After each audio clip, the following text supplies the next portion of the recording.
Everyone says that they'll get better eventually. That's the easiest promise to make and the easiest one to break. You'll practice more, you'll watch a tutorial, you'll figure it out this time, but you've told yourself that before, and so has everyone else.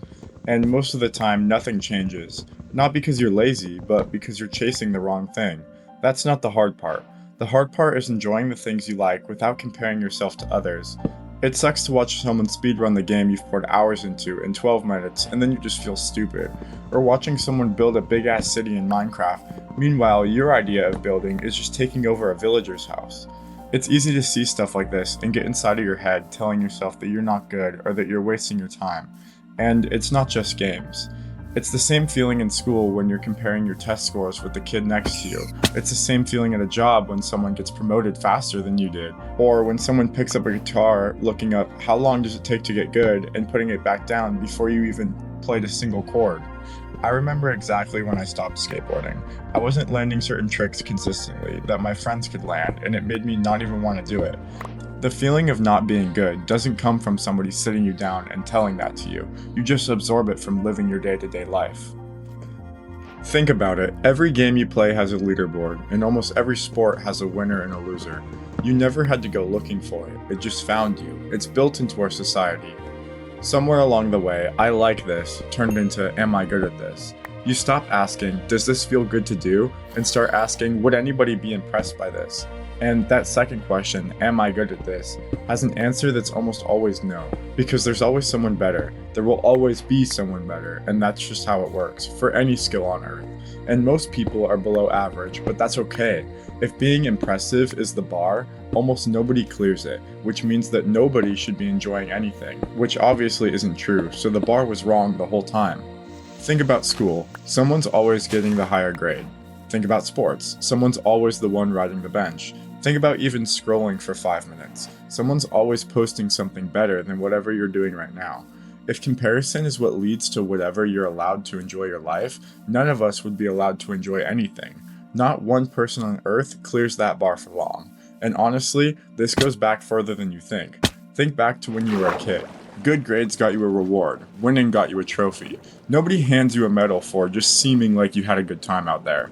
So it makes sense that years later, that's still the measurement running quietly in the back of your head, even when nobody's watching you. Here's the part that makes this harder for us than it was for anyone before. It's not like this feeling has always been this size, we just finally noticed it. It's actually gotten worse. Because it used to be you'd compare yourself to the 5 best people in your school or on your street or at your local skate park, that was the whole pool. Now you've got your entire phone, and you're comparing yourself to the best person on the entire planet, doing that exact same thing. Uploaded specifically because it was their best clip out of their 100 attempts. You're not competing with the neighborhood anymore, you're competing with a highlight reel cultivated out of millions of people who are all trying to look impressive at the same time. Of course you're feeling behind. You're being measured basically against everybody who's ever tried the thing that you're trying all at once, all at the same time, without ever agreeing to be in that competition in the first place. Here's what that actually looks like day to day.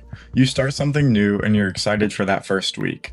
Then you find someone way better than you online, and now you're playing against people who never get off the game. You tell yourself that you'll come back to it later, but you don't. Multiply that by every hobby you've ever quietly dropped, and that's most people. It's not that you run out of interest, it's that the interest got replaced with a scoreboard, and sometimes it's hard to accept where you land on that board. An example of this for me is skateboarding. Since I was really young, I've always been fascinated by it.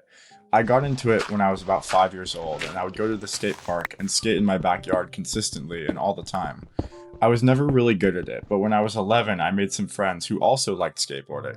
After learning a few tricks together and skating at the same time, I realized that I wasn't really that good at it, and that even though I had been doing it my entire childhood, I just learned slower, and that kind of made me fall out of love with the sport. And it wasn't just skating. I've watched the exact same thing happen to people around me with completely different hobbies. Friends who picked up guitar and put it down within a month because someone in the video could already play circles around them. People who started drawing and quietly stopped after seeing someone else's art blew up online. Same story, different hobby, over and over. Now I've learned to just skateboard for fun. No tricks I'm chasing, no fronts to measure myself against, no videos I'm trying to watch to get better. I just go out and I ride. If I want to try some tricks, I try some. and honestly, I've been enjoying it the most I've ever been in my life. Why most people never actually enjoy it. That's the part nobody warns you about. The thing you loved didn't get worse. Your relationship to it did. It took me way too long to figure that out, but once I stopped trying to skate like my friends and I just started skating like me, that's when I actually became fun. Here's the truth that took me so long to actually believe. A beginner can become someone who loves it. Someone who quit can become someone who shows up again. Someone embarrassed can become someone who doesn't care anymore what it looks like from the outside. And someone comparing themselves to everyone else can become someone who just does the thing. That's not the hard part. Anyone can get out there. The hard part is most people quit before they let themselves. Nobody who's actually happy doing something got there by being the best at it first. Being the best was never the point. You just got told it was, by leaderboards, by rankings, by every top 10 video that you've ever watched. The people ranking themselves against everyone else aren't having more fun. They're having less fun. They're playing the same game you are, except every session comes with a report card attached. You don't owe anyone a report card. And here's the part that nobody points out. You're not even seeing a fair comparison. You're seeing someone's best day uploaded on purpose because it looked impressive. Nobody's filming their fourth fail attempt. You're comparing your actual in-game progress, real life, to somebody else's highlight reel, and then wondering why you feel like you're behind. Now, I'm not saying never try to improve at anything. That's not what this is. Wanting to get better isn't the problem. That's actually healthy. There's something genuinely satisfying about landing a trick that you couldn't land last month, or finally understanding a piece of redstone that never made sense before.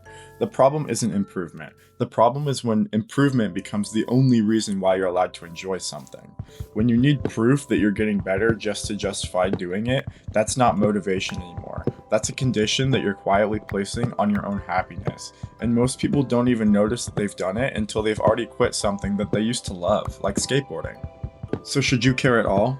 Should you even try to get better? Sure. Getting better at life feels good. That's not a lie. The lie is that it's the only reason worth doing something. Think about the villager house thing. I'm never going to build some massive city that gets a million views, and for a long time, that felt like a problem that I needed to fix. But it's not a problem, that's just where I'm at, and I have fun every single time that I boot up the game and immediately break into a villager's house and call it mine. Improving is a nice side effect of doing something you like. It was never supposed to be the entry fee. I see people build entire working computers out of redstone, and I genuinely don't know how half of it works, but that's okay, I don't need to. And that's not failure on my part, that's just what I'm here for. If I could go back and tell 11-year-old me one thing, it wouldn't be to practice harder. I would tell myself that you're allowed to have fun, even though you're bad at this, and that one sentence would have probably saved me a few years of struggling. That's it. That's the whole video.